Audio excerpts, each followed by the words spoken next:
lack of goals. Let's see what transpires here tonight in what is the Wanderers' 200th A-League match. Check on the team news, starting with Western Sydney. Just the one change, an interesting one though, as another of Babel's babes gets an opportunity. Costa Grozos is drafted into the midfield in place of Nick Sullivan. The 19-year-old has played just 21 minutes in the A-League.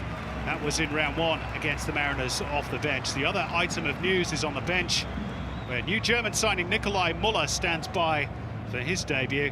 It's a bench that also includes compatriot Patrick Ziegler, who hasn't featured since January. There are the two Germans.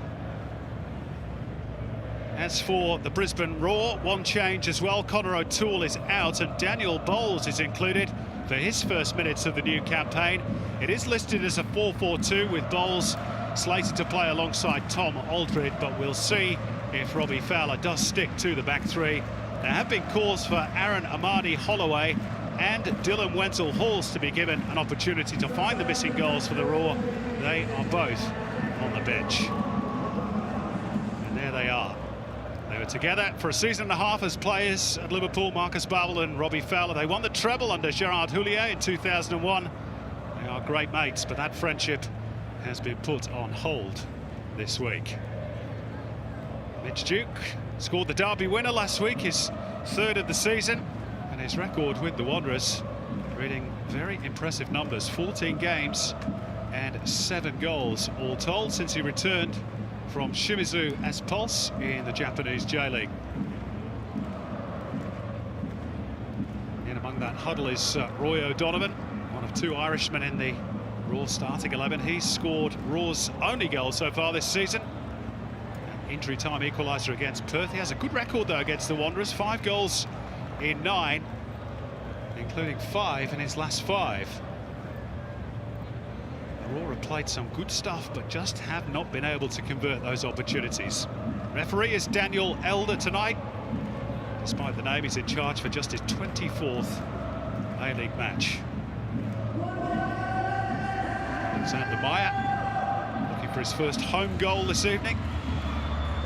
Not quite as noisy as it was last week at Bankwest, but nevertheless, fascinating contest in prospect. So the Wanderers 2 from 2 at their new Parramatta home and 3 from 3 at the start of the new season. Only 4 teams have won their opening 4 games to a new season, and 3 of those have gone on to be champions. Daniel McBreen alongside in commentary tonight. Good to see you, Macca. What are you expecting from this one? I think it'll be cagey early on. You spoke about Brisbane's slow start in the last couple of games, but they come home with a wet sail. And Western Sydney Wanderers, as you said, this stadium, this is my first time in here, and it's absolutely sensational. They must love playing here, and they'll look to try and control the game, move Brisbane around and try and capitalise early and get that goal when Brisbane really haven't settled into their straps. Marcus Babel says results are one thing, but he wants better performances as well. They were under the pump for large parts of the derby last week. Given the weather temperatures, it's very warm in Western Sydney today and a bit breezy as well.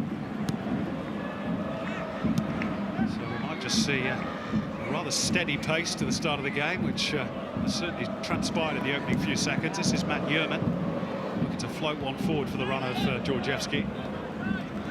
Brisbane break it up, and now it's Brad Inman making progress down the left.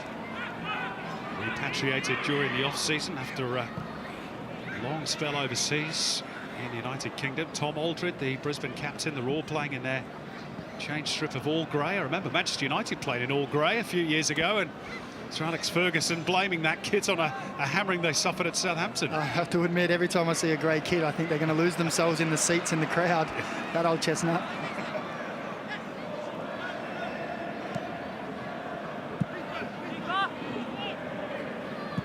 Daniel Bowles getting his first action of the season.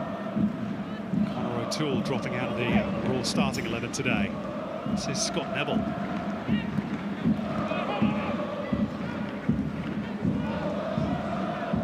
Corley Gillespie.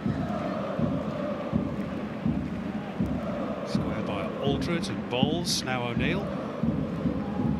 Nice measured build-up, and the ball into the channel has found Roy O'Donovan. The angle is narrow, and Lopar made sure that there was no gap either side, but nicely constructed by Brisbane. Yeah, that's the kind of play you'd expect from Roy O'Donovan. He likes to run off the shoulder of the centre-backs, running into those channels, gets into a good position, and a slightly tame effort from his standards. And we remember his opportunity last week, glaring miss. He probably didn't sleep for a couple of nights after that, so he'll be looking to rectify that early. It's a nice early sign for him to get on the end of a nice forward ball. Looks as though Scott Neville is playing as the left wing back in that back three system, or back five as it tends to be. Here's Kwame Yeboah, the former Brisbane Roar striker, trying to find an angle inside the box, but Daniel Elder has spotted the infringement, and hence the whistle. Yeah, I think he just got a touch on the hand as he tried to bring that down. Just got a little too high for him, but as a player I really like. Real powerful, explosive player, looks to create things, always busy.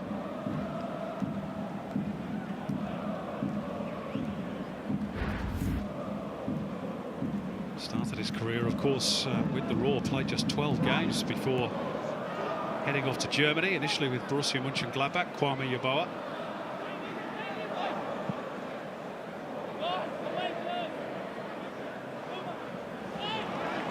This is Keanu Bakis, centre of one of the major talking points last week, whether the ball came off his arm and whether it should have been a penalty or not in the Sydney derby.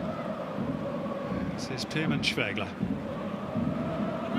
Swiss international, floating it into a nice area for Georgievski, who gives him the return. Yerman.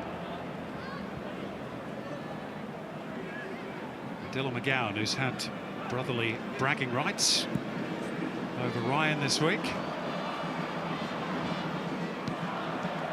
I dropped here for Kwame Yeboah again.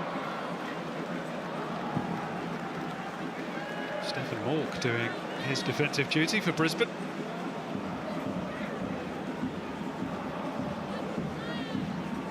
Hoping that Stefan Mork's hair might have grown out a little bit from last week. I don't think you'll want to talk about hair at the moment. You don't like the locks? Letting the grey flow. It's good, mate. Semi-mullet. Taking my inspiration from Ryan Grant and Daniel Georgievski. He's been a really good player. He's sort of found himself again, Daniel Georgievski, since he's come back to Western Sydney, both on and off the pitch. Western Sydney have found a free kick in a pretty good area of the pitch here. Him and Schwegler is going to deliver it. Yerman is lurking at the back post. Alexander Meyer, of course, one of the potential targets. Dylan McGowan is in there. Mitch Duke, who scored off the head to win the derby at this end of the ground last week. All about the quality of the delivery from Schwegler. It's over the head of Kwame Yeboah. Will be a Wanderers throw.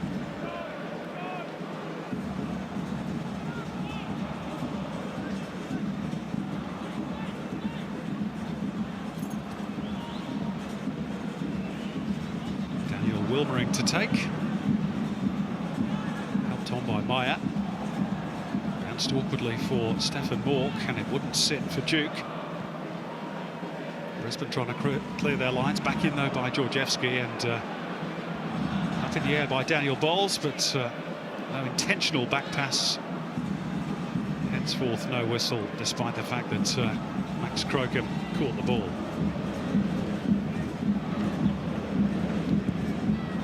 Neville for Brisbane. O'Donovan. Matt Yerman was all over him. Marcus Babbel has done away with the flat cap. Looked like a character out of Peaky Blinders last week. It was quite stylish. I enjoyed the cap. He's kept us entertained with some of his outfits, hasn't he? This is a big season for Western Sydney Wanderers. The mantra during the off-season has been no excuses from owner and chairman Paul Lederer. So far they've delivered. No way through for Meyer or Yeboah. Grozos Wilmering able to make some progress down the left. Behind him is Pierman Schwegler.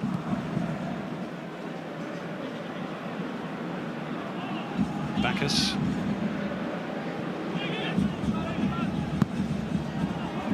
Krajewski back through McGowan.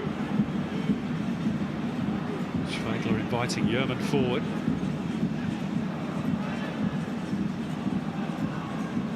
Off the head of Bacchus, gets the return from Meyer. Nice stuff this by the Wanderers. Grozos. Off the head of Gillespie and then laterally bowls, but there is an infringement by O'Donovan on Schwegler, and referee Elder's going to bring them back for a Wanderers free kick. Schwegler looks as though he's taken a big whack in the ribs here.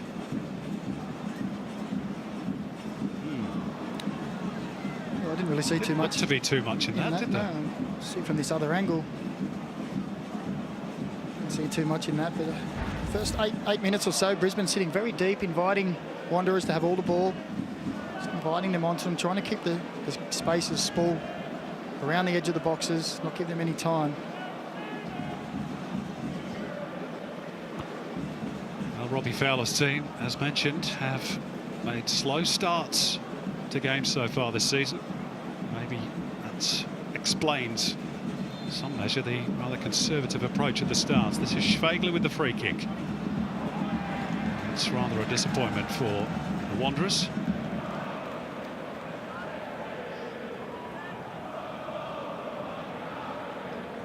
Always difficult from those central areas to get the right angles. See a lot of teams these days. There's Ryan McGowan watching his brother in the stands. Two are very close geographically as well. They are next door neighbours in Sydney. I'm sure there was plenty of banter this week, one way. Yeah. Well, Ryan's arguably got the last laugh at the moment, of course. His Sydney team defeating Newcastle comfortably last night at Leichhardt Oval. They're back on top of the ladder as it stands. Maybe only temporary.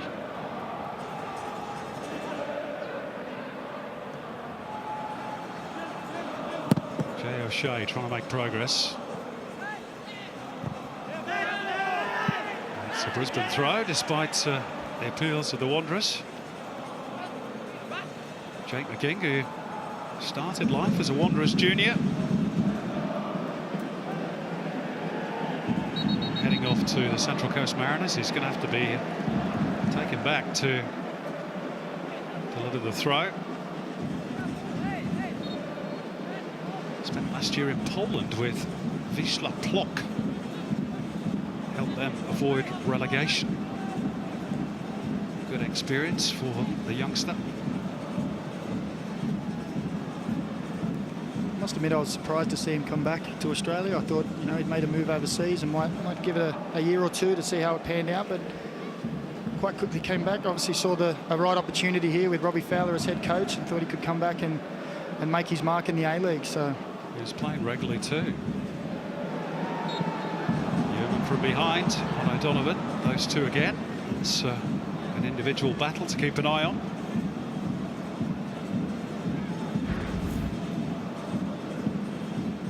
Just arrived a fraction late, didn't he, Yerman?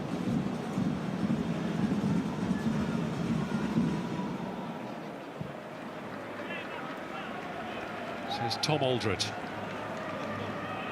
Burley's central defender, who's played many years in English lower leagues and in Scotland. So played in the Scottish Cup final for Motherwell, which they lost against Celtic a year or so back. Robbie Fowler wants his sort of leadership for the Roar this season. Said he's had to change an awful lot of things. It's a good steal by Ed O'Neill, and then he's upended by Schwegler. Safe to say he doesn't agree with.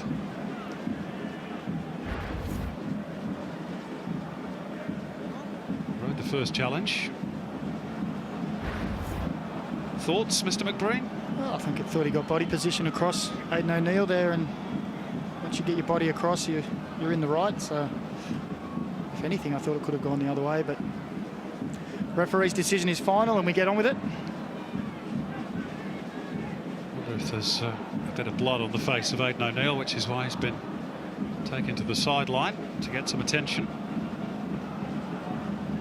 Free kick's been taken by Gillespie.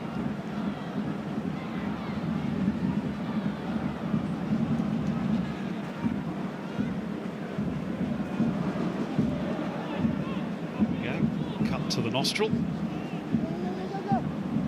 a flailing or trailing arm from Schwegler.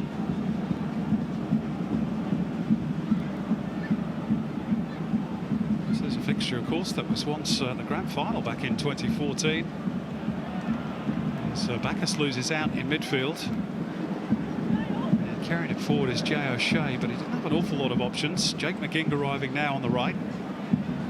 Sidestep Swilmering. O'Shea again. It's the better of Bacchus, but subsequently not Schwegler. It's good defensive midfield play. He just couldn't get the ball in there, O'Shea. Just couldn't get it under control and was fighting the ball from one tackle to the next.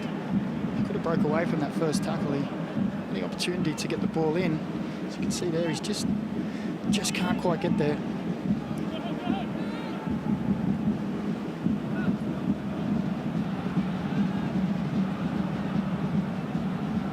To say it's been rather a measured start by both teams. Just that one real opportunity for Roy O'Donovan. It's comfortably saved by Lopar. And losing out to Georgievski. Thumped forward by McGowan. Turn with interest by Gillespie. McGowan a little too strong for Inman again.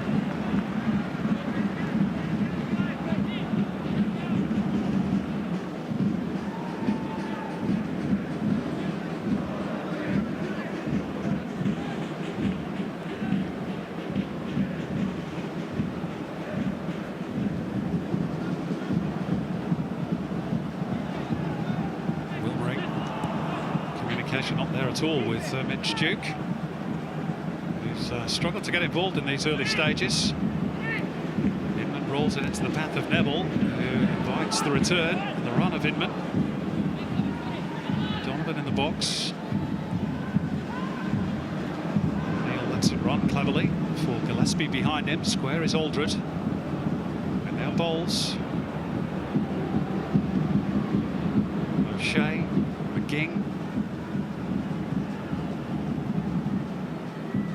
Unfortunate for Brisbane there. They were in a good field position, but I thought they could have put that ball in the box a little bit earlier, and instead they've ended up starting again through Crocombe in their own penalty area. Yeah, I thought Scott Neville, because he was so deep, it took him a while to get up to Paul players. You go here, he's a little bit higher, and now he can isolate himself 1v1. This time they do go early towards O'Donovan. Goes over both his head and Yeoman's. Seem to be that electricity, that spark in the attack. Brisbane win the ball. They're sitting deep, letting Western Sydney have the ball. When they win it, if they're going to counter-attack, you want your wing-backs to be bombing on as quick as possible. Just seems a little laboured there from Scotty Neville.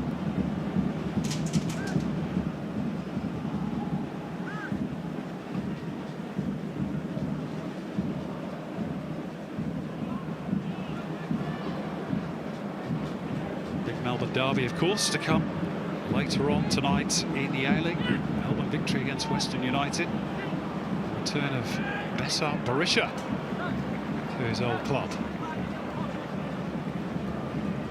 He won't be fired up for that one, will he? You reckon?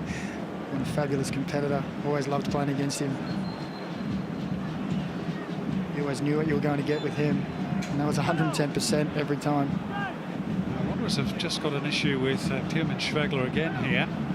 He's been in the wars the opening quarter of an hour or so. Looks as though he's just got a kick to the back of the right calf. Maybe he's just felt something pop. And if that's the case, then that could be a bigger problem. Don't they call that the old man's injury? They do. They do. He's not quite that old, but let's just hope it is a kick. But it doesn't look like it's. No, the size of Tas Mordakutis immediately getting stripped suggests that it's more problematic than just a kick. That is a blow. Of course, the Wanderers already without one or two players in that area of the pitch. Radoslav Majewski out for the season with knee problem. Jordan O'Doherty is out at the moment as well. So Schwegler takes his leave after less than 20 minutes. And Tas Mordekutas, who can play in that central midfield role, takes his place. You look in that midfield of Western Sydney now, and three very young players in there. I wonder if Brisbane will look to exploit that at some stage. Yeah, Bacchus, Mordekutas and Grozos.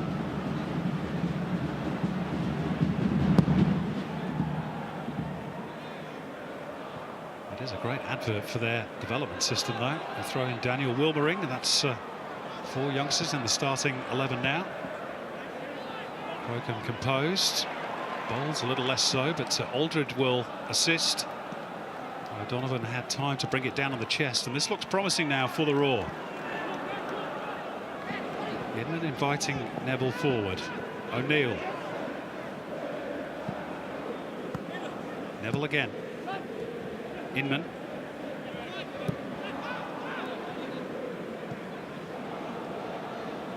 Bowles. Or perhaps just a touch slow in those transitional moments.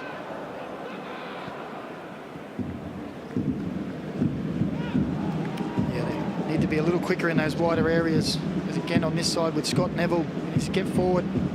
Possible opportunity there for a 2v1 against.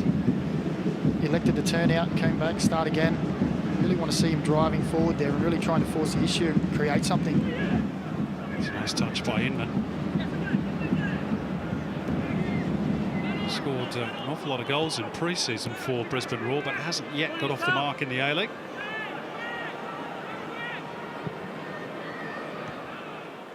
Mitch Duke in the way for attempted release by Crocombe.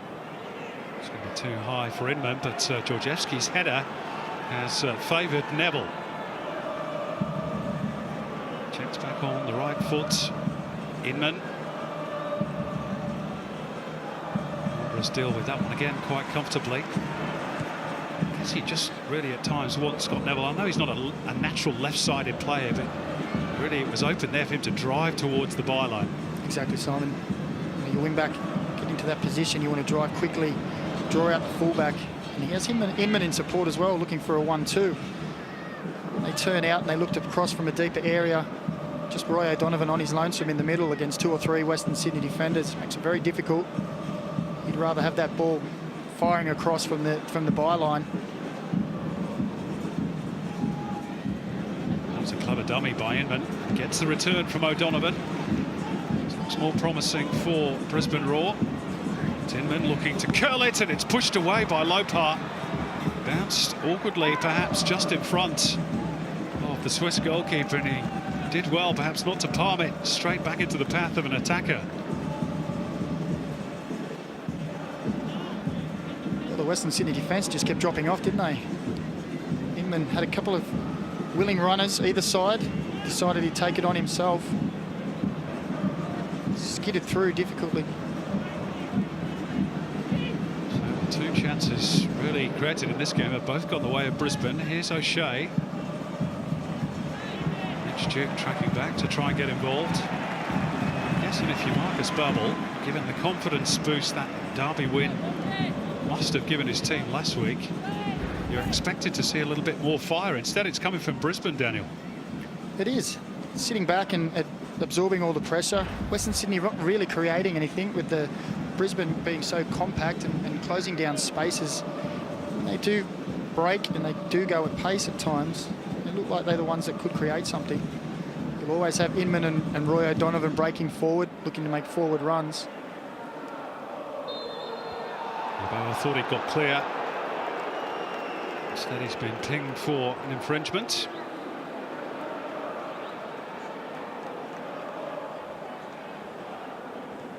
Maybe just a bit of a Derby hangover for Western Sydney, Simon. It's a little bit flat, not really creating too much. Contact with Tom Aldred wasn't a whole lot, but enough to attract the attention of Daniel Elder. Here's Mitch Duke, as the Wanderers look to find a bit more energy. Grozos out for Georgievski.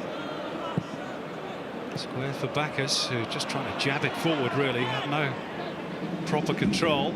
Instead it's Jay O'Shea for Brisbane.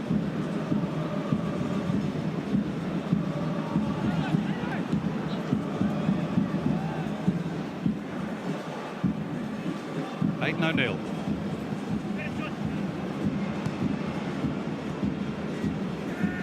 Neville.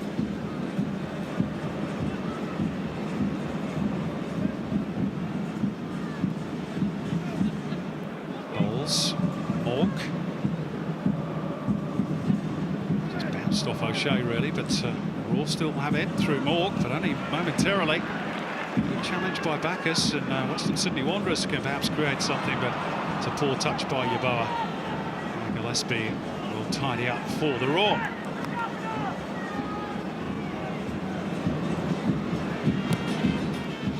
Let's go down to Tara Rushton to get an update on Pierman Schwegler's injury. Yeah, thanks so much for that, Simon. Pierman Schwegler, I asked their bench what the problem was, and they said tightness in his right calf, but he has gone straight up the tunnel with the physio, which makes me think it could possibly be something more serious. It was just a guess from the bench as to what his injury was, but I'll try and get a bit more of an in-depth update at half-time, Simon. Thanks, Tara.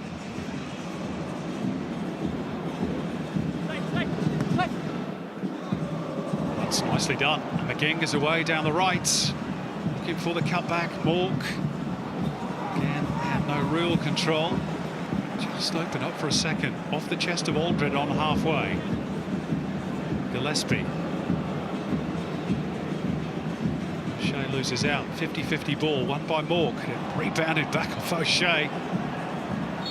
The ball was a hot potato, and then Mork has been penalised for a high foot on Bacchus.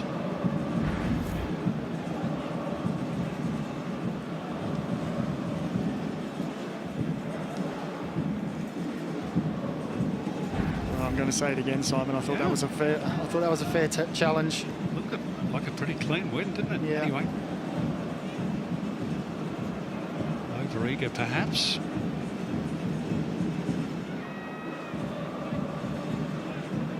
Normal service resumes. Brisbane Raw in their 5-2-3, just sitting. Western Sydney just moving that ball, probing, but really looking to break any lines or get forward. It's very stagnant in that front third, as we see Mitch Duke trying to get involved now. He provided a bit of spark. He gets clear of Daniel Bowles. He comes from the slip to get it out towards Bacchus. It's too high for Meyer. Came off Gillespie though. Will be a Wanderers corner, which is the first of the game. We talked about it just being, just as I said, being stagnant, and Mitch Duke just got on the ball, created a little space from that wide area. It's not a bad ball into that back post area, and that makes it over the top. Daniel Georgievski stealing into the back post. Costa Grozos with the corner. Came off the head of Mordakutis. Brisbane Raw throw.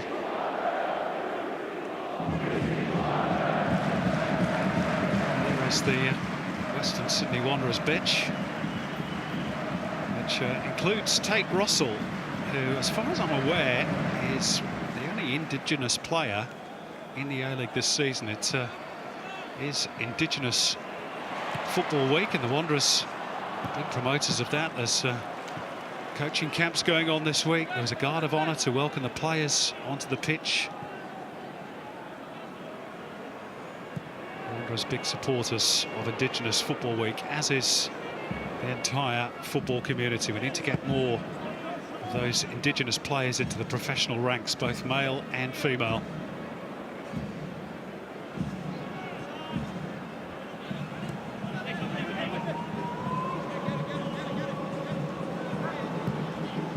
Square by Bacchus.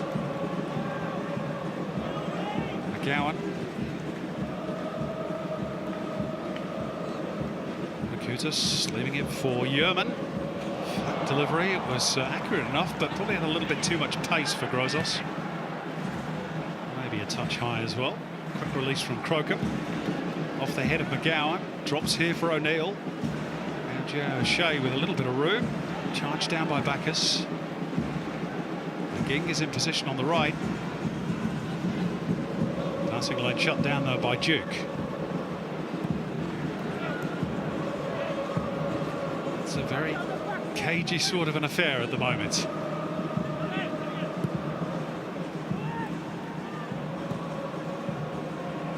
Crocombe's clearance is not the most accurate. Neither is Georgievski's ball for Yeboah. It's nice from Gillespie. And now Mork. O'Shea. Duke quickly back goal side.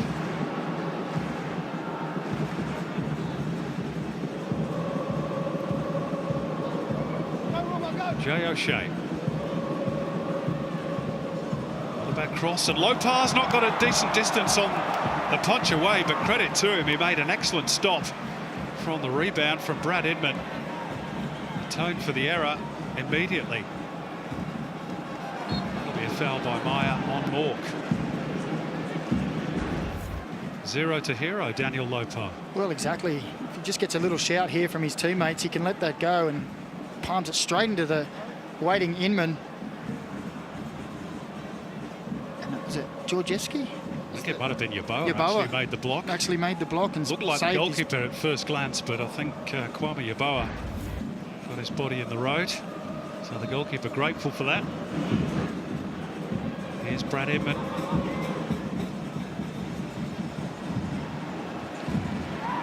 Away by McGowan, back in by Mork. And Stefan Mork. And all the sting taken out of that effort.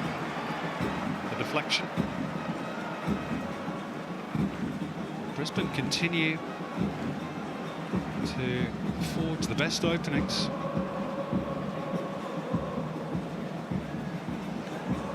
I guess that could be a concern for Babel with Western Sydney having most of the ball, moving it around, not really creating anything of any note. When Brisbane do get that ball forward, they look like they're the team more likely to create. Marcus Babel's team are yet to have a single shot on Max Crocombe's goal. They've completed just 91 passes. Brisbane almost double that already.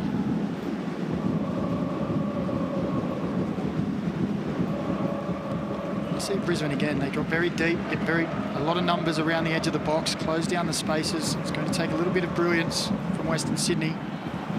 Sandwich over the top by Bacchus. Perhaps will do the trick for Meyer. Slung into the box by Wilmering. And Crocombe stretching. Georgievski. It's a really good save by the goalkeeper, who stuck out a strong arm and deflected it over the top for a corner. The Wanderers' best moment of the game so far. It's almost a carbon copy at the other end. Okay, Crocombe probably had to go for this one, but he palms it straight down to Georgievski. Looks to side volley that. It's a nice touch over the top.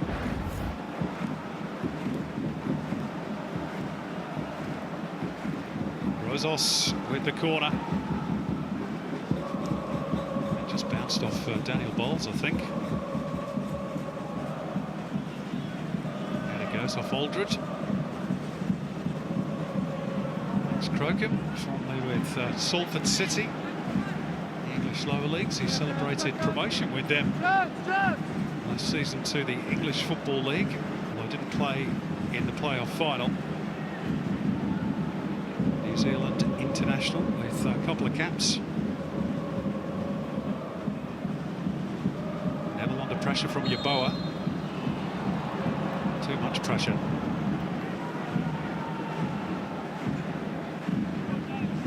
I don't think that's what Western Sydney would like. They'd get that ball. As we see that save again from Crocombe. The 5 at the back from Brisbane, it makes it quite easy with that long diagonal. They've got the numbers back there.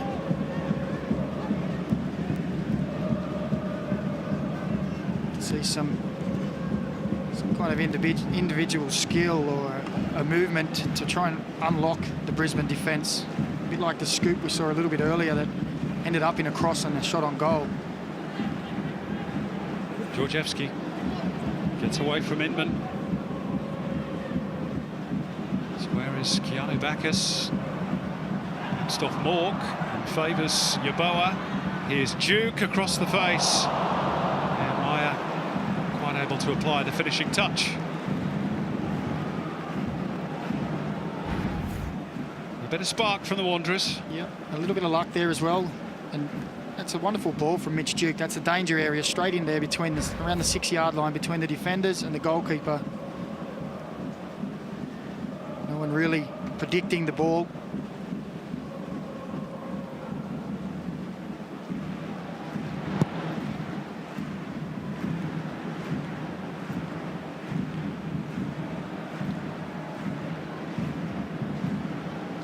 Signs of a bit more energy from the home side.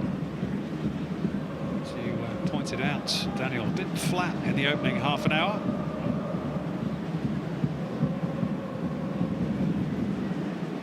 Of course, I've already had to make one adjustment, the substitution due to injury of Pirmin Schwegler.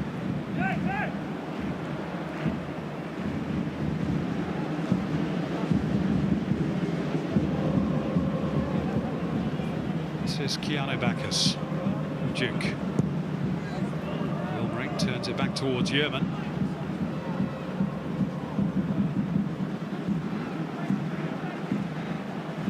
McGowan. Georgievski. Yeboah's got him behind. Scott Neville, who recovers the ground at the expense of the corner. Which will be the Wanderers' third of the game. Better play from Western Sydney there, just looking to get a run in behind. Yeboah coming short, drawing the defender in and spins and goes in behind. It was a nice ball from Georgievski, forcing the challenge.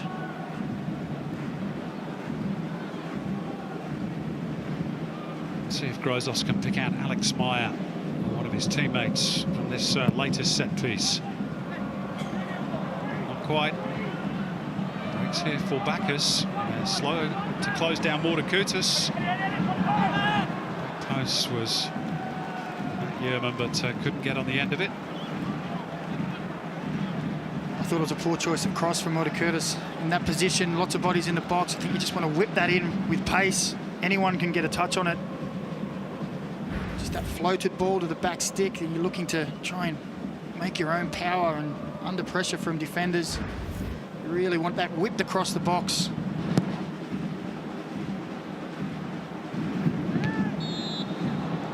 By Yerman. I'd be surprised to hear it's on O'Donovan. Those two have had a bit of a running battle already this afternoon. Neither the type to step back from a battle, are they? Yeah. Former Raw player, of course, Matt Yerman. Spent a couple of seasons up in the Sunshine State. O'Donovan did well to control that and find Mork, and they're building again here, Brisbane. It's Jay O'Shea, beaten away by Lopar again. Brad Ingman trying to follow in, and couldn't put the ball into the back of the net. Brisbane still buzzing around the Wanderers penalty area. It's Scott Neville. Broken up by Yeboah, and Georgievski will clear the immediate danger.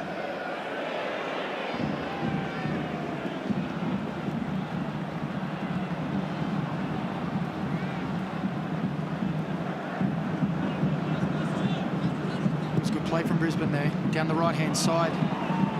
So that's so from Daniel Bowles, turned the ball straight back over. Jay O'Shea looks to be a very handy weapon for Brisbane.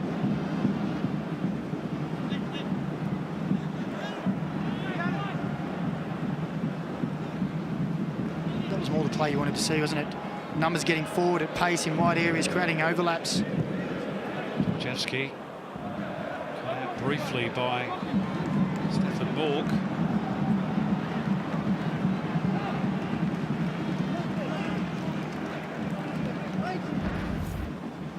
As we see Brisbane here, the ball gets played out wide, and the wonderful run on the outside creates the defensive mindset of whether they go or they stay, and it creates space for the shot. And that's wonderful defending from Mordakutis to clear that ball as Inman was looking to slot it at the back stick. But that's more like it. That's what we want to see. Going at defenders at pace, overlapping on the outside, putting defenders in two minds. It's the third time Daniel Lopar has been called into action. Just that one real scare for Max Crocombe at the other end via a side volley of Daniel Georgievski.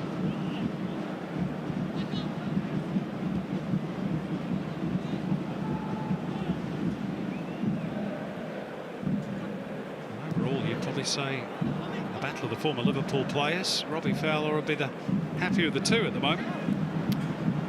Yeah, look, they've really limited Western Sydney to any opportunities of note. The one from Georgievski that was palmed down to him.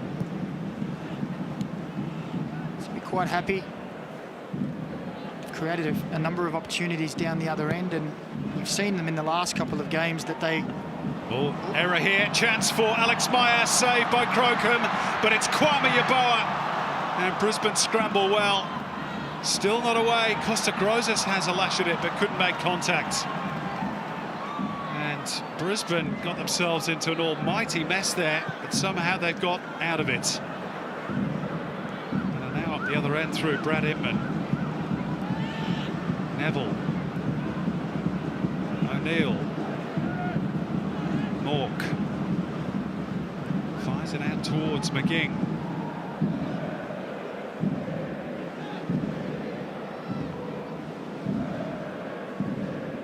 Fowler would have been filthy had they conceded from that situation. Seemed to be no imminent danger. Here's Neville slinging in with his less favoured left boot. Maybe that's why, Daniel.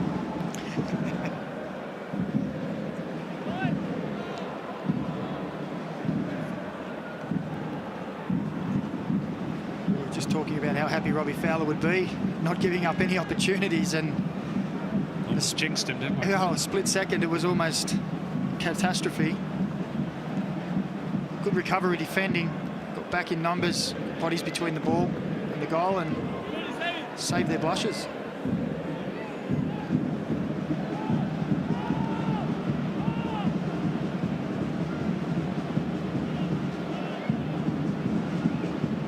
Walk, trying to protect the ball, and steaming through behind him was Keanu Bacchus. His brother Kieran, incidentally, was due to play in a big derby in South Africa this weekend. The Kaiser Chiefs against the Orlando Pirates. He's been ruled out, unfortunately, with injury. Here's Jay O'Shea, meantime, and it's off Yeoman and out for a throw.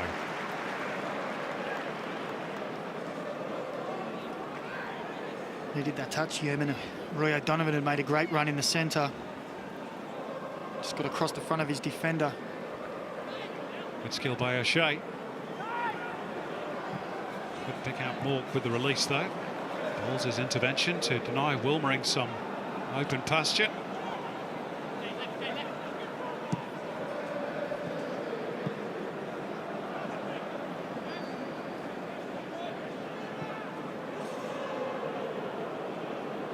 Last 5 minutes of the first half, which has been in many ways a bit of a slow burner. Only just starting to come to life. Brisbane have certainly created better chances. You see the play here, the Western Sydney Wanderers have got 4 players up in a line up the top.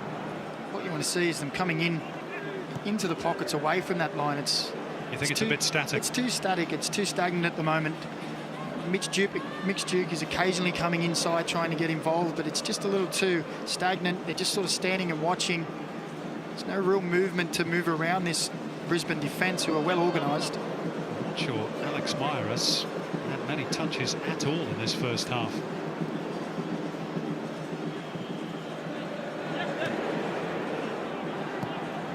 Six touches, I'm told. Here's Georgievski. Here's number 7 for Meyer. Which is not particularly an effective one.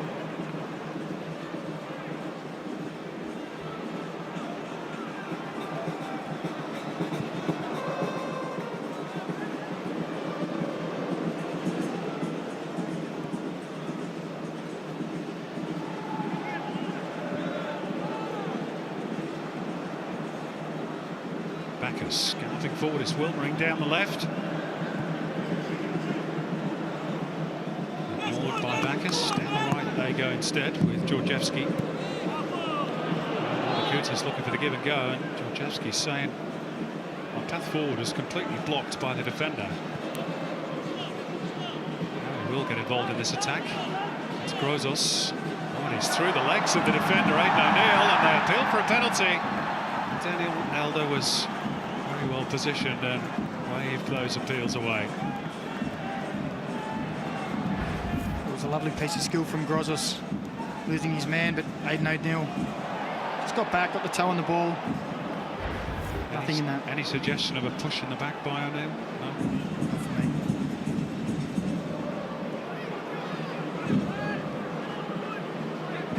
Neville. Mork. King is in a good position on the right, and O'Shea's found him. Great vision by the Irishman. O'Donovan back towards the near post, but it's charged down by Wilmering, and Brisbane will have their first quarter of the game. Another promising move from Brisbane down that right side. McGing in a wonderful position, advanced. Found beautifully by the pass. Just a little laboured in his touch and his time in delivery. Just needs to do that a little bit quicker.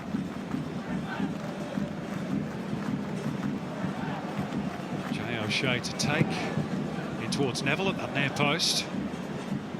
Low and flat. Neville's face sort of suggests that he feels he wasn't that far away from getting the contact he needed to beat Lopar at the near post. Meantime, there's the usual argy-bargy, this time between Georgievski and O'Donovan. Former Newcastle Jets teammates, of course. Take two for O'Shea, the outswinger. Neville went for it. Breaks here for O'Neill. It's a little slow to push out. Mork. Inviting pressure here, the Wanderers. O'Shea's delivery off the head of Meyer. Reload through Brad Inman. Mork.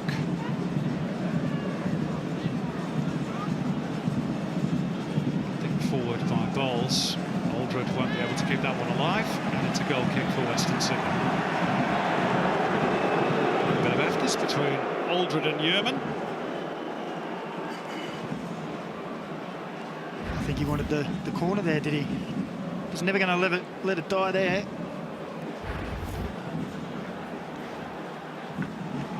To the first of 2 additional minutes.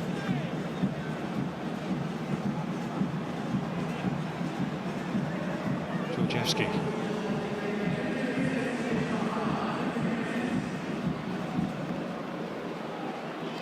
Control let him down, second time around, and then committed the infringement. O'Neill.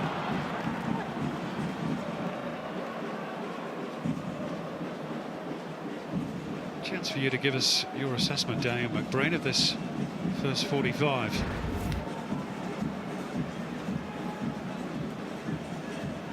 Cat and mouse, could I say? Look, Brisbane have been very well structured in defence. They've been closing down the spaces, allowing Western Sydney to have the ball. It's just been a little bit stagnant. 3 or 4 from Western Sydney, not really creating too much, not too much movement off the ball. I think Marcus Babbel will be asking them just for a little bit more creativity and movement, offer something for their players from behind to try and hit, maybe some forward runs as well to stretch those lines. I think Robbie Fowler won't be too disappointed. We'll just be asking them in these moments to be a little bit sharper. See if there can be here, but there's nobody in the box for Inman's cross. Jay O'Shea trying to get there as quickly as he could. Duke's attempted clearance has dropped kindly for O'Neill. Brisbane continue to play some pretty pleasing football without having as yet found the end product. Neville. Good first touch by Inman. O'Shea.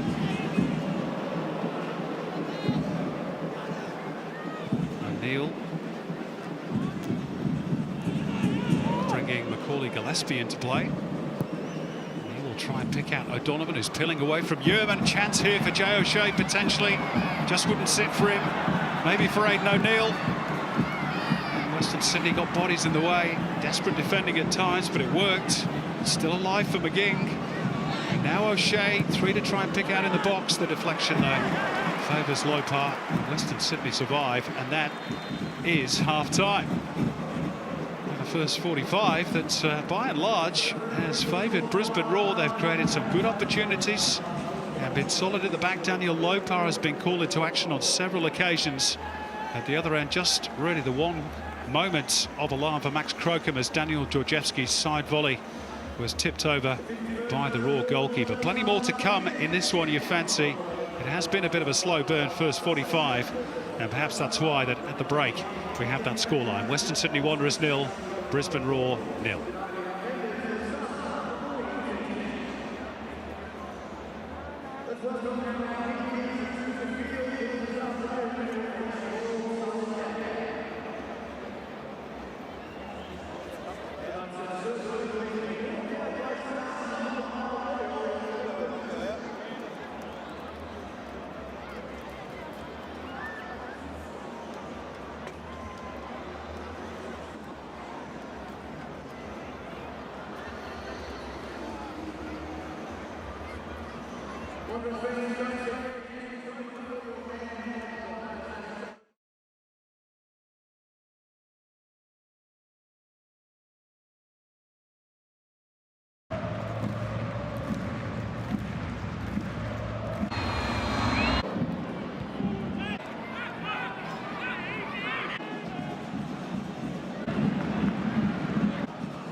Hello.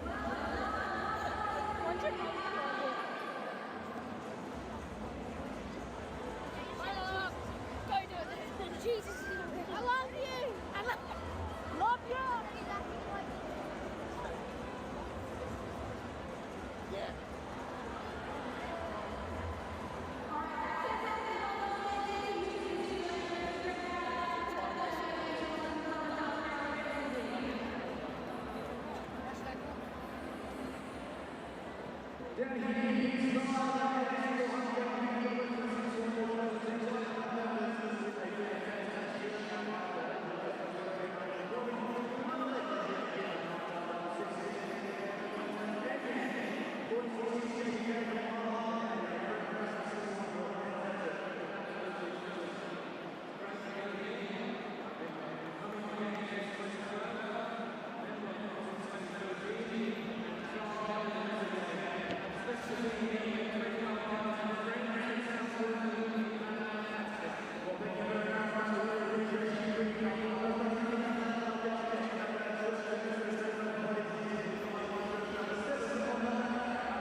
For a McDonald's Wonder and Kick.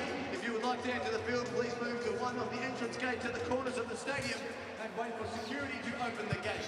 The McDonald's Wonder and Kick will commence around 20 minutes following the full-time whistle. In the interest of safety, all patrons are asked to be respectful of their fellow fans.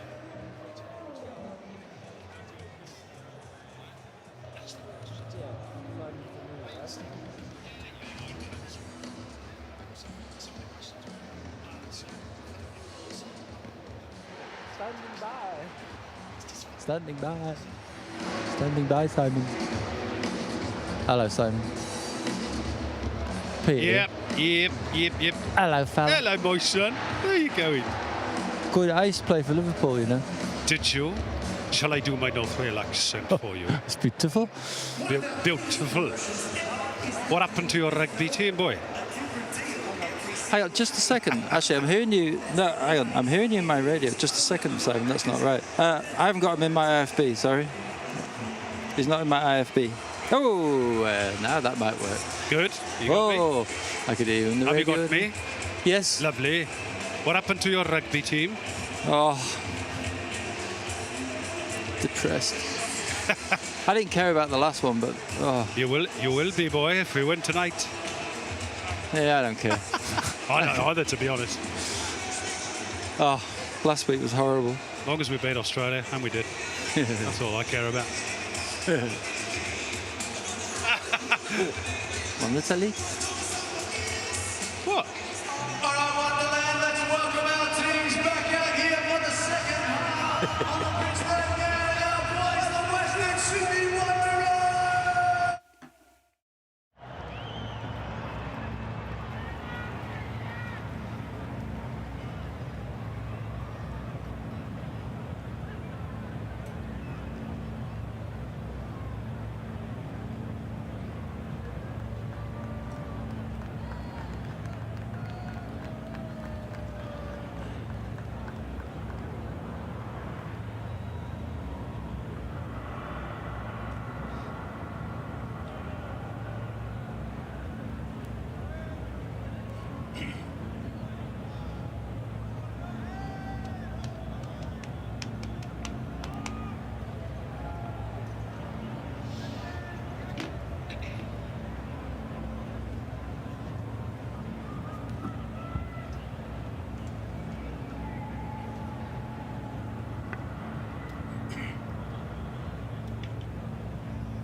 All set to go in the second half here in Parramatta. It is a glorious summer evening, but an evening yet to be graced by any goals by either the Wanderers or the Roar, who probably had the better of things in the opening 45 minutes. Created a good few chances. Daniel Lopar has had to beat a few of those efforts away. And I'm sure the Wanderers looking for better in the second half. Let's find out. Their coach Marcus Babbel is ready to talk to us. Marcus, thanks for your time. You're looking for a bit more energy from your team this second half? Yeah, of course, this is what I wish, but we know before there's a difficult game because it's a good side first, and second, after an emotion game like last week against Sydney FC, the next game is the most difficult game, and you could see it today. The boys try, but they're doing not the right things, and we spoke about it now in a halftime, and I hope they can do it better now. Marcus, how big a loss and how disruptive was that injury to Pirmin Schwegler? Yeah, if you lose a player like Pirmin, it is always hard, but I trust my players. This always can happen, not only to us, also for the other teams. And we have to find a way now without Pirmin. And of course, this is I hope this is not getting too long. He felt something in his calf, and this was more security. Don't get it worse. And I hope it's not too bad. A glass of wine with Robbie Fowler later? I'm not sure. I think he has to go back to Brisbane, but definitely a talk. Okay. Thanks, Marcus. Appreciate your time. You're welcome. Thank you.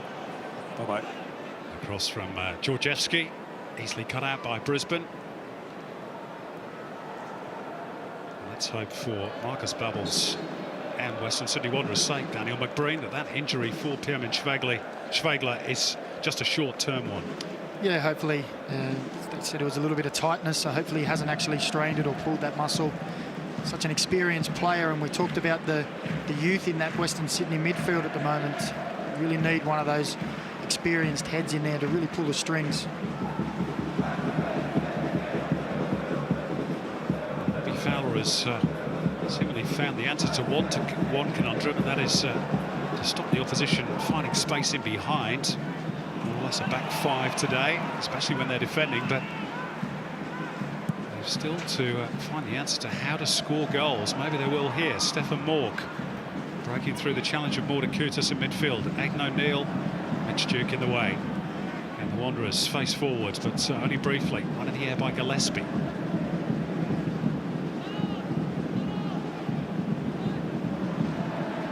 It's going to be a throw in for Brisbane.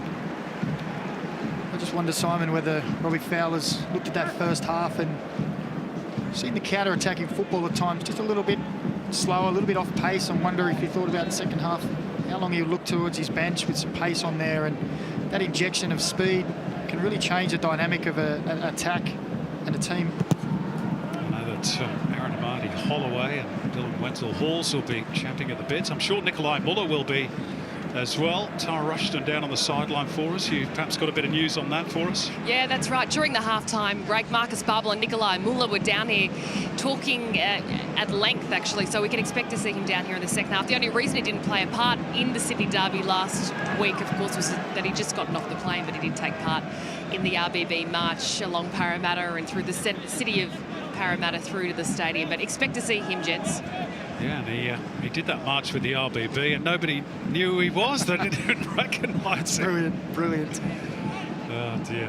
I'm sure those supporters will be hoping to recognise him after he's got that face and he's there he is on the pitch. Not sure they'll recognise Patrick Ziegler if he gets to play again as well. He's been out for a long time with that knee injury, but good to see him back involved as well.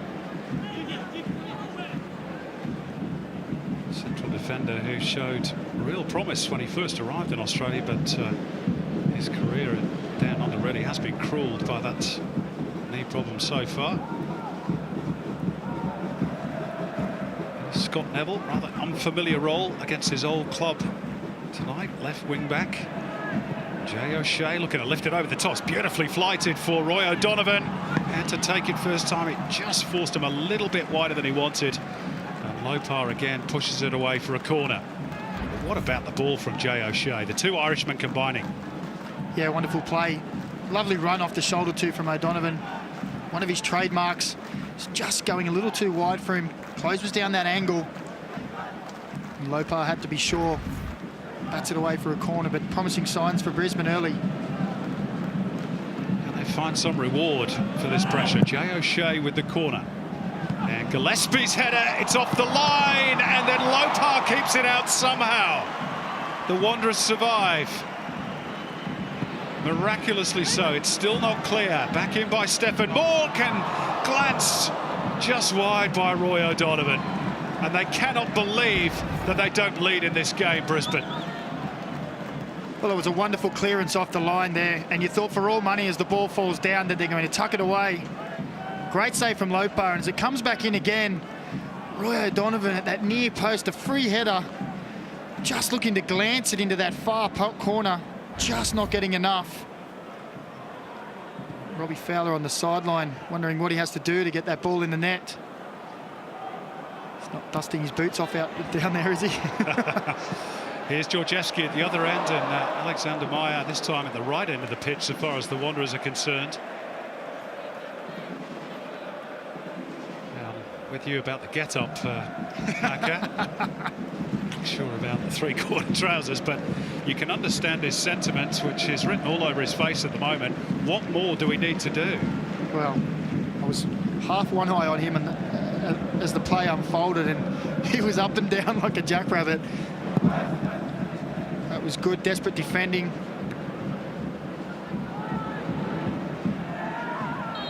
Koutas has clattered into O'Neill. Brisbane will get the free kick. Well, this has been the story for Brisbane since the start of the campaign. You remember second half in Perth in particular. They played some great stuff, created lots of chances, and had to rely on an injury time equaliser from Roy O'Donovan to get a point. Many observers perhaps feel they were a touch unlucky not to get something out of the game against Victory. Somehow the score sheet remains blank here in Parramatta. The Roar have now had 11 shots to the Wanderers 3. You do just wonder whether a similar pattern is going to emerge where the Wanderers just pinch one at the other end. That's happened last week in the Derby, where Sydney had most of the play.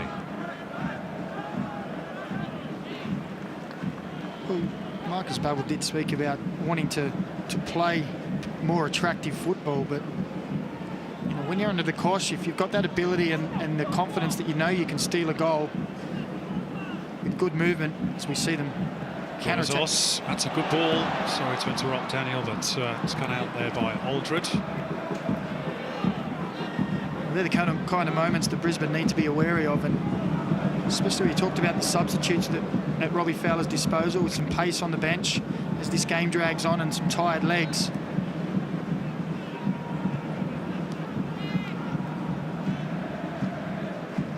This is Inman, Gillespie,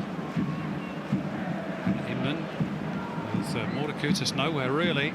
Should have crossed a bit earlier. Now it is slung into the box towards O'Donovan, and Lopar plunges away to his left. Done quite well there, Ray O'Donovan. High slung ball, 2 defenders against him. Strain those neck muscles to get some power to get the ball on target.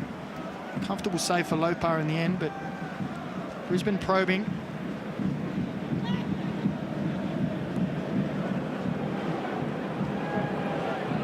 The Wanderers about to respond. Here's Mitch Duke for the early delivery into the box, and it's cleared away by Aldred. There is Aaron Amadi Holloway, one of the off-season arrivals, the Welshman. Only with Bristol City and Newport County, Wycombe Wanderers, Fleetwood Town, 1 or 2 other clubs besides, but he's very quick, very strong as well. Good option for Robbie Fowler. Meantime, Meyer linking up with Yeboah on the right. It's slung in towards Mitch Duke. And it pops for Keanu Bacchus. Yeah, hit it with plenty of power, but Aldred was in the way. For a change, a bit of defending for Brisbane Roar to do, but Georgievski's turned it over. There just seems to be more energy about the game in general, second half, which tends to happen with these early kickoffs.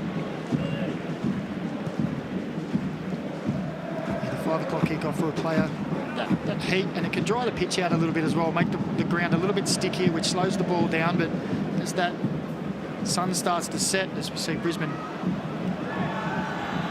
Donovan throwing himself to the ground, and again there's a little bit of a set-to between him and Matt Yearman as Donovan appealed for the free kick, and he's still going on about it. The linesman near side, Daniel Elder, was not interested. Here it is again.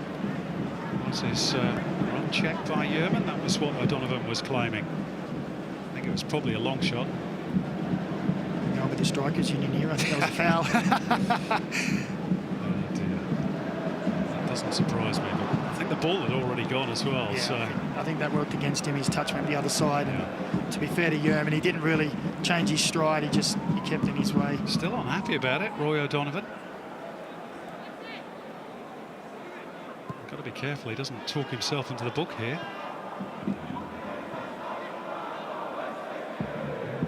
Evident is Brisbane's frustration. They've really dominated this game to a large degree. You think about Roy's involvement in the game. He hasn't had really too much to do outside of the box. He's still managed to get 2 or 3 opportunities on goal. There it is again, slightly different angle. Anything in that?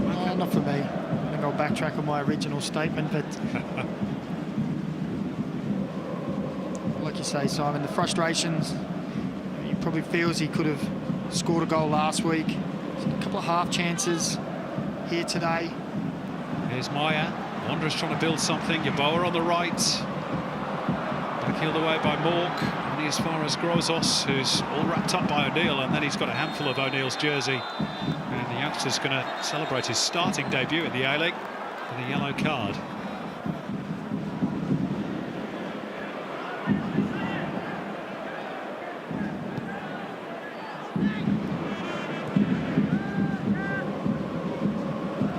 First caution of the afternoon.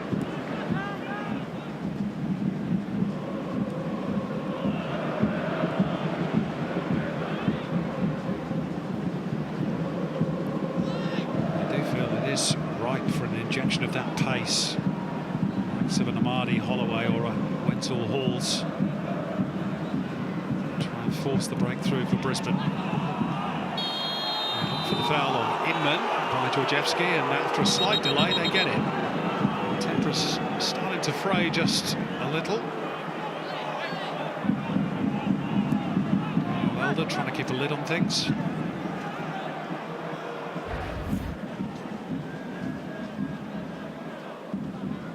He's nowhere near the ball, is he, Georgievski? Clear foul.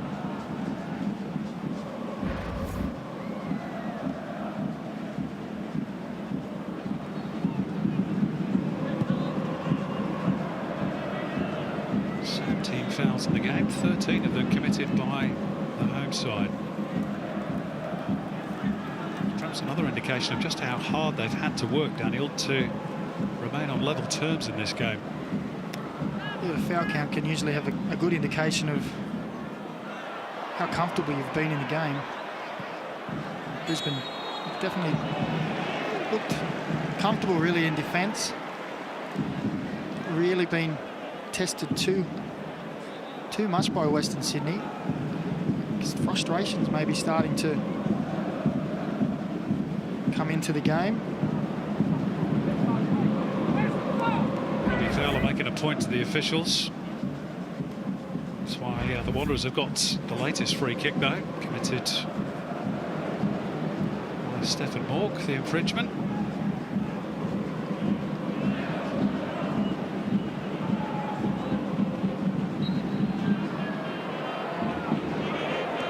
The Wanderers are going to go to the bench first and bring on their new German import, Nikolai Muller, for his A-League debut. Before the former Wanderer, Scott Neville, gets the chance perhaps to try and set something up for Brisbane. He's driven back though towards Gillespie. Almost an hour played in Parramatta. This is Mork. O'Shea just checked back on his heels, but he might get there and keep this one alive. Fairly so, in the opinion of Daniel Elder. There's a little snort from you there, Daniel McBreen, as though you didn't agree with this necessarily. You think he's within his rights there to... Yeah, I think Bacchus overcommitted himself there, and I think O'Shea was quite in his rights to get round him. Strikers Union again? Maybe. Just think it's when you get the touches these days as a common theme to go down and you'll get the free kick. So here he is, the new man. It's the end of Costa Grosas' starting debut and the beginning of a new chapter for life in Australia for Nikolai Muller, the 32-year-old twice-capped German international who once came off the bench at international level for Lucas Podolski, no less. He's got a great CV, played for Hamburg and for Mainz, Eintracht Frankfurt. Real German flavour now about the Wanderers, isn't there, with him and Meyer and Marcus Babbel, of course, the coach. Let's see what he can do. Attacking midfielder, perhaps will be able to give them a bit of pep in the last third that they've certainly been missing so far this afternoon.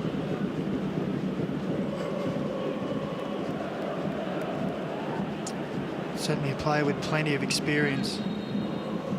Trying to get him on the ball as much as possible for him to pull the strings.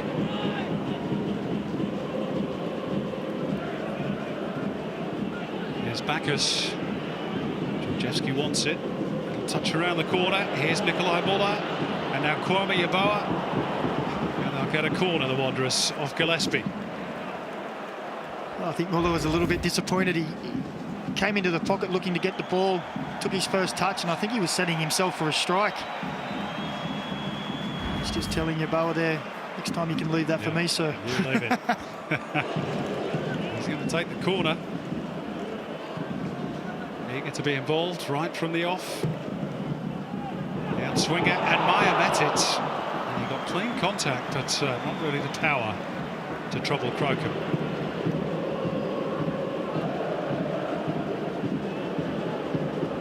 Looks as though he's perhaps given them a bit of extra spark already, Nikolai Muller, just by his presence alone. Yeah, he's just run on, just watched him the first couple of throw-ins, and he was just buzzing about. Wasn't just standing still waiting for the ball. He was nipping her in behind defenders. Just gives that little bit of a lift. takes a little bit, and it can certainly flood through the team. You get a player like Mitchell Duke going again.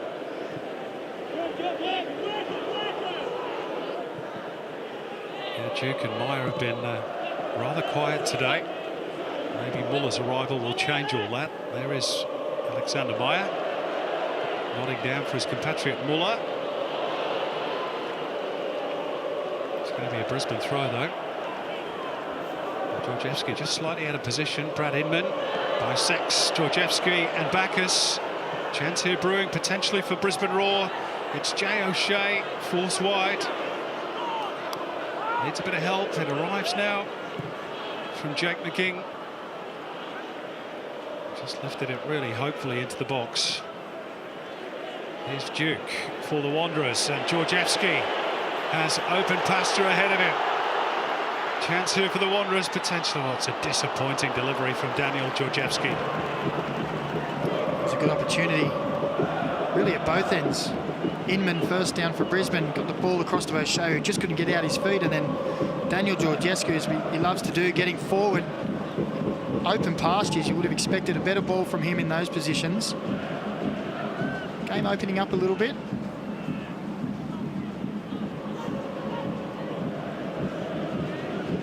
Shea not able to find the angle for O'Donovan, cut out by Yearman. Does Robbie Fowler make his move in response? Wanderers seeking to wrestle the initiative back from the visitors, which they've held for much of the game.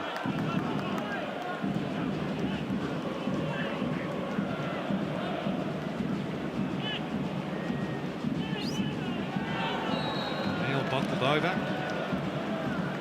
Referee's assistant and the perfect view. Flagged immediately for the foul against the former Central Coast Mariner. Set-piece situation from which Jay O'Shea is normally reasonably accurate.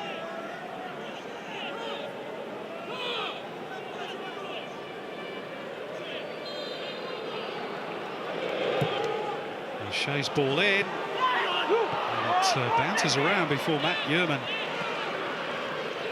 gets it out of harm's way for the Wanderers. Tom Aldred there is livid with himself. He found himself a little bit of space and looked to have a free header and just mistimed it. It's a wonderful ball in. Scott Neville. Jay O'Shea was having a real wrestling match with his opponent Nikolai Muller. It's an intelligent ball for Daniel Bowles, who goes down inside the box. Mitch Duke. Well, they're saying it's right on the edge of the penalty area. Must have been mighty close to being inside. Is there any contact? Or does he just fall over Daniel Bowles? I don't know about that one. Daniel? Well, he definitely was playing for the free kick. Whether or not there was contact or not, I'm not too sure. If there was, I think it was just outside the box. Mitchell Duke found himself on the wrong side of Daniel Bowles and got himself in trouble. Couldn't really let him run with the ball, so he had to.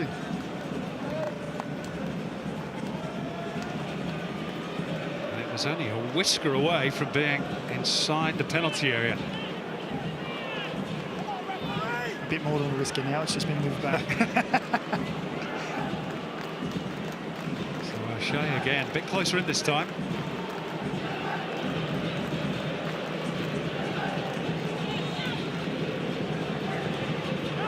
Towards Stefan Bork, who blazes away at it. He's way off target. Probably the right option though, given the crowded nature of the penalty area from that close in, the free kick. Yeah, agreed. With all those Western Sydney players in the box, it was a good little idea. Execution lacking though from Mork.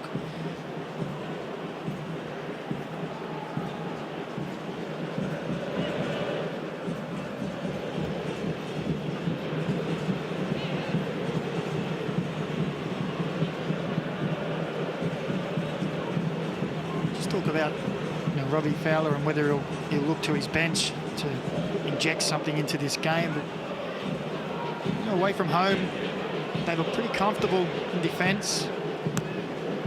wondering if he's thinking, you know, I don't want to upset the apple cart by playing someone else in there. Fair point. Here's Muller. His team another corner. He's definitely giving them a bit of pep off the bench, as Nikolai Muller. Brought the home fans to life on this warm summer evening. Muller just taking his time, waiting for both Yeoman and Dylan McGowan to arrive from the back before he delivers this set piece.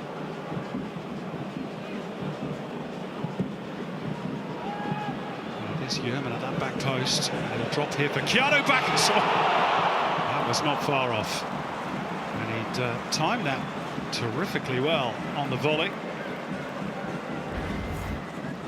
A touch of Paolo Di Canio about that, the scissor kick on the edge of the box, and when he scored like he did the other week, there's no reason why he shouldn't be shooting from there. It's a good effort, just whistles past the post.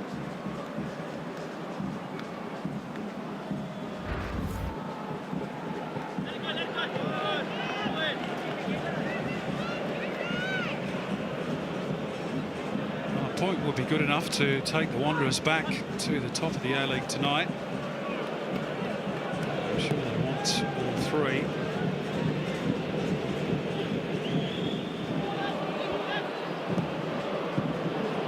Should be the goalkeepers. Max Crocombe. Easy gunner.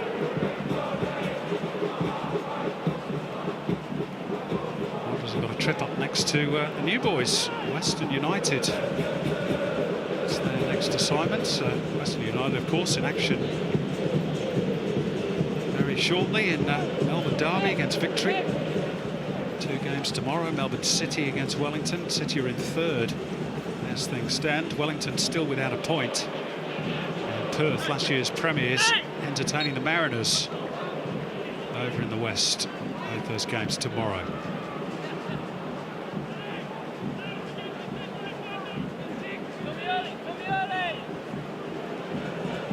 I think everyone's looking forward to seeing Besart Berisha against his old team, aren't they?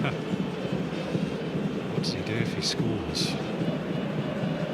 Does he go mad with celebration, or? I don't think he knows any other way, does he? Or maybe the older head now might get the better of him.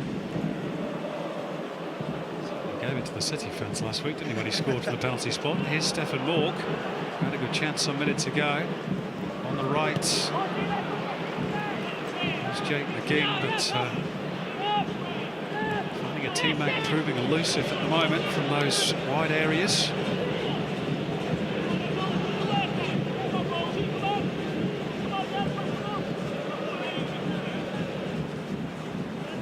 Header by Aldred. Donovan is first the loose ball, but he's offside. I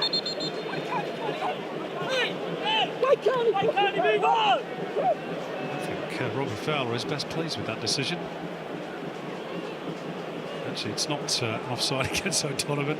It's an offside. It's offside against Meyer at the other end. I think that's why they were saying, why can't we just play on? We've got the ball 30 yards up the field.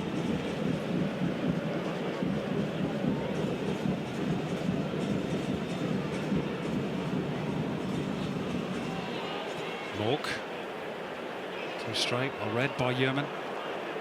Bacchus. Got out by O'Neill. Left a bit in on Bacchus, who stayed down. Driving forward is O'Shea. Outside him is McGinn. Donovan trying to snaffle it on the blind side of Yeoman. Just caught Bacchus there as he tried to protect the ball, did O'Neill. This is Brad Inman. Brisbane again buzzing around the Wanderers penalty area. Can they fashion an opening here? Into the final 20 of a very tight contest in Parramatta. Worked out by Gillespie towards Neville. Inman, time to turn. Trying to thread it through for O'Donovan. Wanderers can't get it clear though. It's Jay O'Shea on the right. Trying to twist and turn his way past Wilmering. He gets the cross in. O'Donovan's offside here. Wouldn't have counted. It's lovely feet from Jay O'Shea. Twisting and turning. Comes back onto his left, and Scott Neville with the header down, but Roy O'Donovan just drifted into that offside position. That's what you want from your wing back. You're attacking down one side, you want him to try and get in at the back stick. Yeoman's got a knock. The problem with the groin. Stan Bancic, the Wanderers physio. Chance for Robbie Fowler and his assistant Tony Grant to get the players in tight and maybe just give them a bit of advice for this last quarter of an hour or so. They've been pretty good tonight, though. Matt Yeoman has been one of the reasons why they haven't been able to find the breakthrough. To say also it's probably profligacy in front of goal and some good work by Daniel Lopar. Once we got this break, let's go down to Tara Rushton. What do you got for us, Tars? Yeah, thanks, Simon. As you said, there a bit of break in play. Darren Davies was actually the one from the coaching staff that went over to will his side on. He said, just keep going, getting in the right areas, getting in the right pockets. So just willing the boys on for, I guess, the last 15 minutes or so in this game. Good stuff, thanks, Tars. Brisbane, of course, with just one away win in their last 16 A-League games. I remember that one. It was that crazy 5-3 win against the Mariners in round 20 last season when Eric Botiak scored an absolute wonder goal. It actually might have won goal of the season, that one. I think it did. Came close, anyway.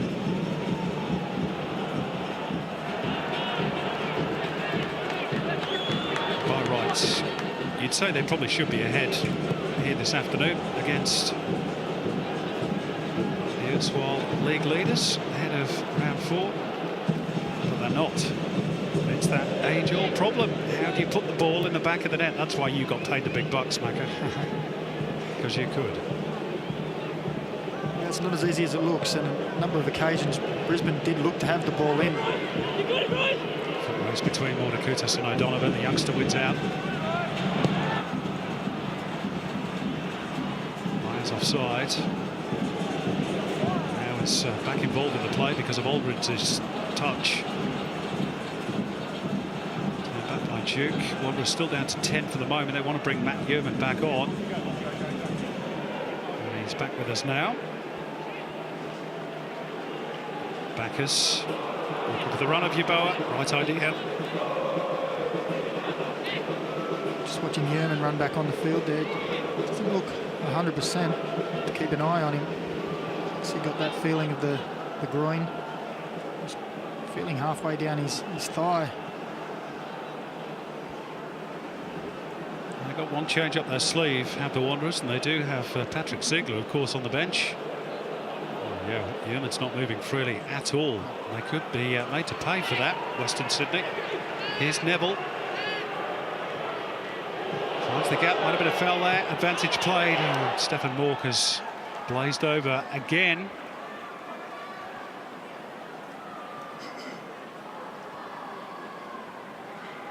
Don't mind having a strike from that kind of range. But see, Bacchus now down. Now, Brisbane are going to make that expected change in a moment. There's the tattoo that got a fair bit of publicity this week on the arm of Marcus Babbel, showing his commitment not just to Australia but to the Wanderers. Keanu Bacchus, I should say, is up and about okay, but as for Brisbane,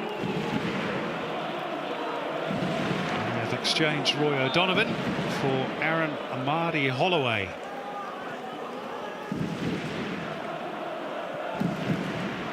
On at exactly the same stage of the game as he was introduced against Victory last time out, and he is quick and he is strong.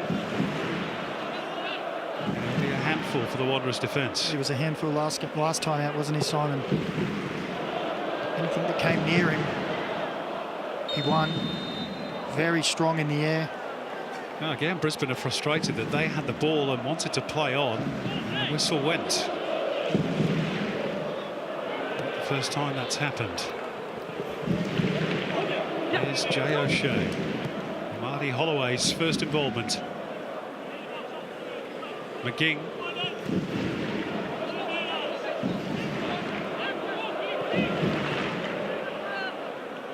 Gillespie, Mork.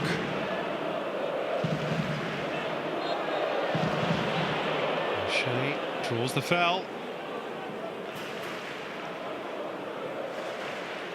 Nail out for Neville. Looking for Marty Holloway in the box, but McGowan was there for the Wanderers. And again, it's Brisbane doing the pressing.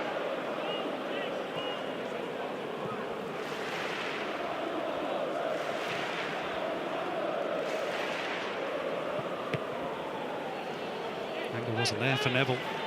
Now with Muller. Georgievski infield for Mordekutas. Floated into the path of Daniel Wilbering. Bacchus. Kwame Yeboah's gone down. Here's Nikolai Muller. Play will continue around him. Georgievski, was that an off-the-ball incident involving Kwame Yeboah? Must confess, I didn't see it. Yeah, I think it was maybe just you did. Coming together with Aldridge. Didn't look to be too much in it in first glance. This will tell us a bit more.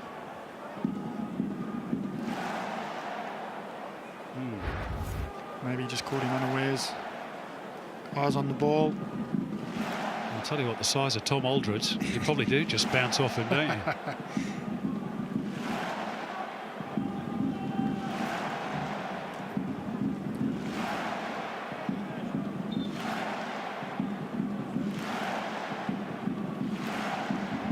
Fans trying to will their side on. It's been a vintage display by the Wanderers by any stretch of the imagination.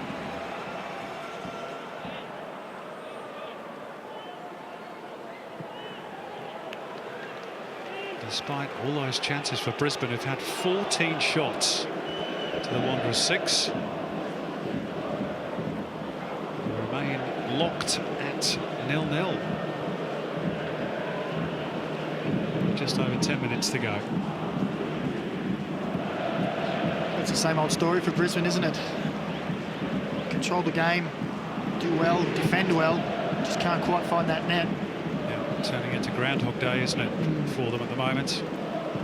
The problem with that is confidence can then drop and it becomes a real stigma. It's a nice ball by Marty Holloway with the outside of the foot, and Brad Edmond making progress, being followed, tracked by Georgievski. Back they come through O'Neill. Again, the option wide right. A give and go with O'Shea. Cut back for the Irishman. It's good football this by Brisbane. It's off the head of Mordekutas.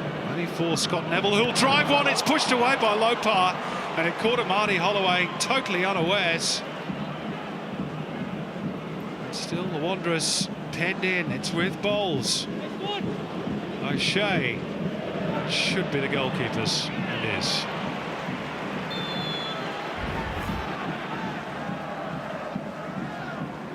It fell fortuitously to Scott Neville at the back stick. Once he gets it out his feet, it's actually a great strike. Going into that far top corner, and Lopar looked like he was diving past the ball. Managed to get a hand up, palm it out. He's made some good saves, Lopar. The only thing you'd probably say is a lot of them have been parries, and a lot of them have come back into areas that are potentially dangerous for his team. Yeah. And you think back to that earlier chance in the first half that skidded to the far post, and he parried it back forward into the penalty area, into dangerous areas. He really wanted to go into the wide areas. I think on that occasion, though, he just had dived past the ball and had to get his hand up at the last second. Well, Matt Yearman can play no further part. He's replaced that groin injury, we think, and it is a very welcome return back to A-League football for Patrick Ziegler. Last sighted back in January of this year. Had that very, very long layoff due to the knee injury, but great to see him back. So the Wanderers now have 3 Germans on the pitch. He is very much an Australian, Mitch Duke, who's had a quiet afternoon. German-Australian as Ziegler is, of course. He's going for his Aussie passport, isn't he? No, it's good to see him back out there. It's never nice seeing those kind of injuries.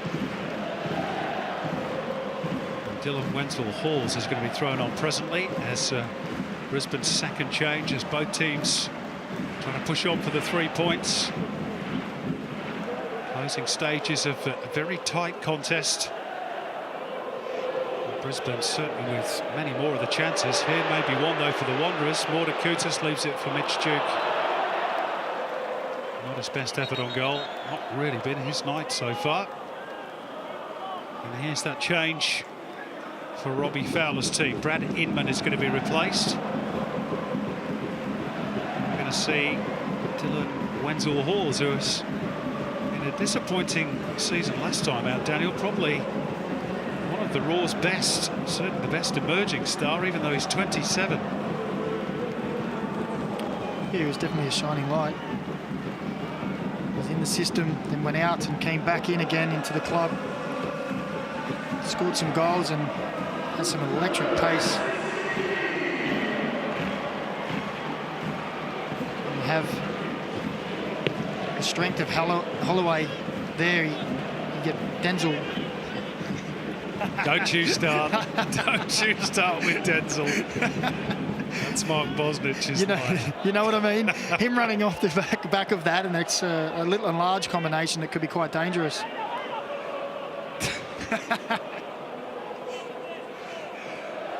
As Bosra called him Denzel Halls, wasn't it? It is a tough one.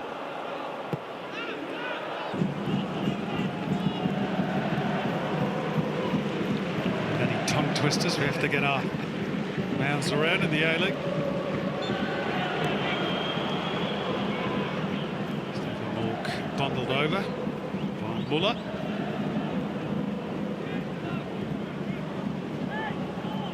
Switch is on for Brisbane with Neville on the left, but a little slow to take it. There's the foul by the German. One of them.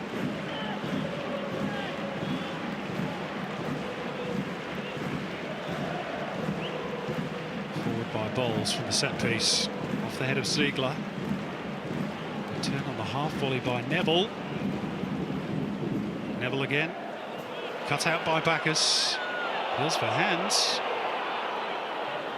And headed against Scott Neville.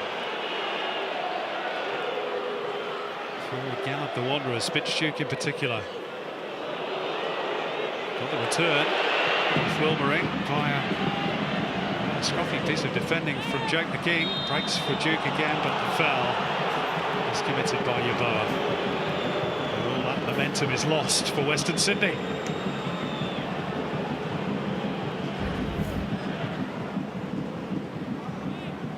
The handball that ended up in the free kick for Western Sydney Wanderers.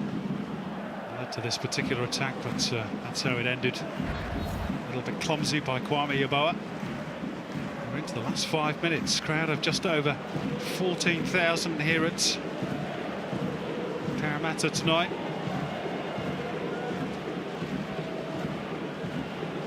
That's a sort of ball there for Brisbane that Wenzel-Hawes has to be predicting that Holloway's going to win that header. He needs to go before the header's made. With his pace, if he's hitting that line as the ball's flicked on, he could be very dangerous. Just on his heels there for that occasion. Bacchus. Yeboah. It's Wilmering on the left. It was never really on, was it, for Daniel Wilmering? It's more hopeful, that one. He doesn't look too impressed with it all, does he?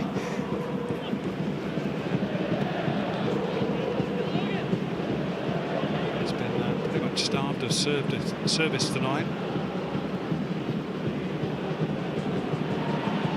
Intervention by Wilmering. Again, tracking back. Off the hand, surely, of Duke. Yeah, which is a pity for the Wanderers because Muller was in a fantastic position. Unfortunate, driven at him at pace and get the arm out the way quick enough. It's been that sort of day for Western Sydney, hasn't it? It's just a little bit off, a little bit, just not quite clicking.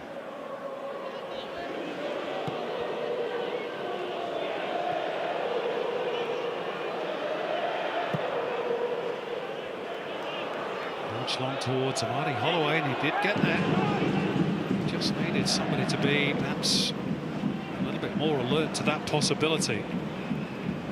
Wenzel Hall's on his heels.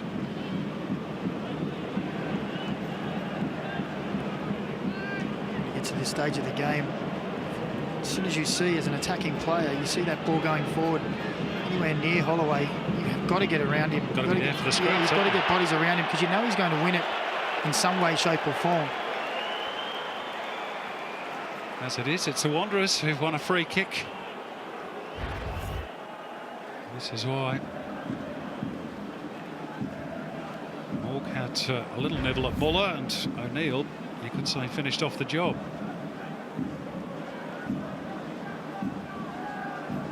He was lively when he first came on, Muller. Quickly taken free kick. Duke squares it up. There's Mordakutis. Georgievski to swing it into the box. Or Aldred was stretching, maybe didn't get a call from Bowles. Mitch Duke to drive it across low and hard. And Aldred gets it out. Aldridge let him know, let Bowles know now. You call for that ball. He probably should have done. Well, he should have, definitely. It would have been a simple clearance.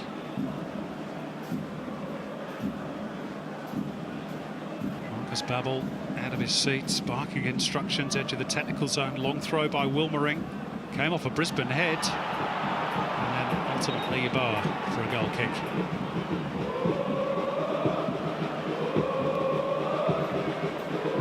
It's a game really that has probably deserved a goal. There's been plenty of attacking intent, Daniel, but just no quality execution, unfortunately. No, it's been a little bit clunky in those final stages. There's been some good build-up play, good moments, especially in transition as well from Brisbane.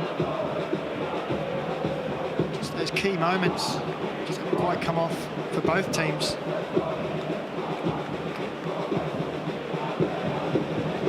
Still time. Marty Holloway here. Little scoop for the run of Dylan Wenzel Halls, and it was down to Dylan McGowan to make a timely intervention to keep the Wanderers all square.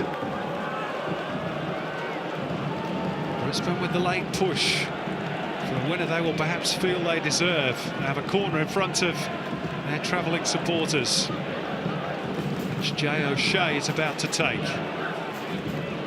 Daniel Bowles darting towards the near post. It goes towards the far. It's flicked away by Georgievski. Squared up by O'Neill.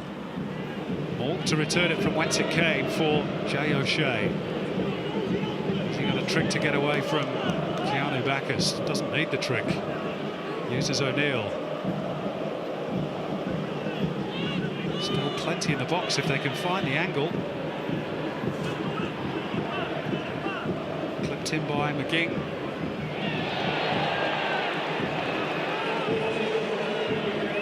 It's a foul on McGowan. They just couldn't quite get it out of their feet. Could they find the angle for the cross? Plenty of bodies in the box for Brisbane. Good defending from Western Sydney, and again Ryan McGowan, he's been a rock there for them, winning the header and the foul.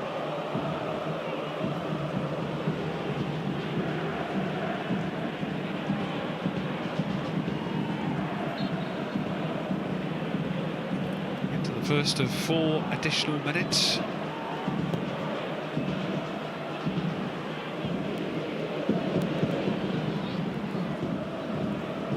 Western Sydney Wanderers' perfect record really about to be ended.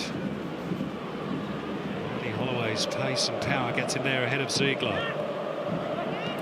Shea couldn't get away initially from Bacchus. He and Yeboah career into each other. Wanderers have no control, but neither do Brisbane through Gillespie. Little period, but Bacchus will now work it out towards Georgievski on the right. Could there be a late winner here for the Wanderers? Muller galloping onto the ball here. Back towards Alexander Meyer. He had to take it first time on the half volley, and he just didn't get the right purchase at all.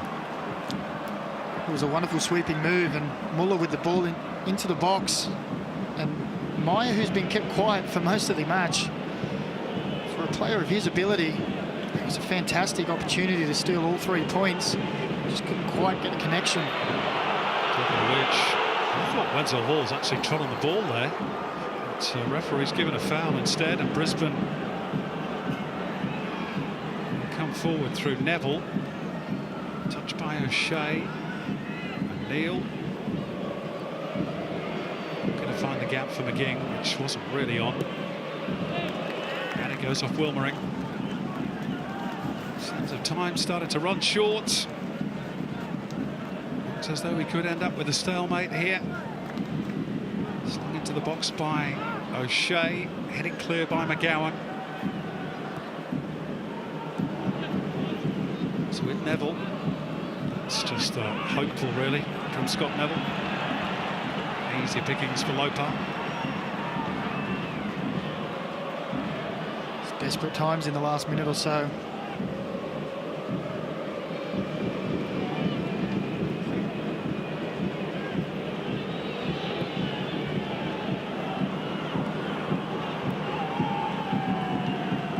Georgievski.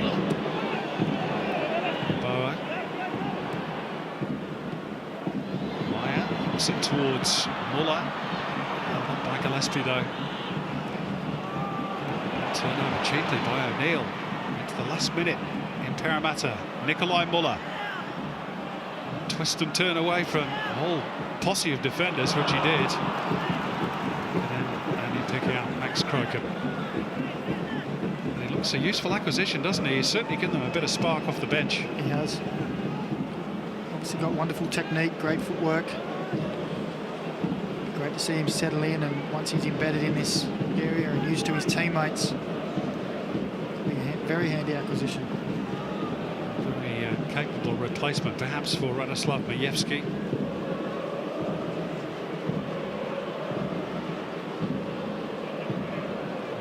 Final chance, maybe for Brisbane. This is going to be offside against Wenzel Halls. They couldn't finish anyway.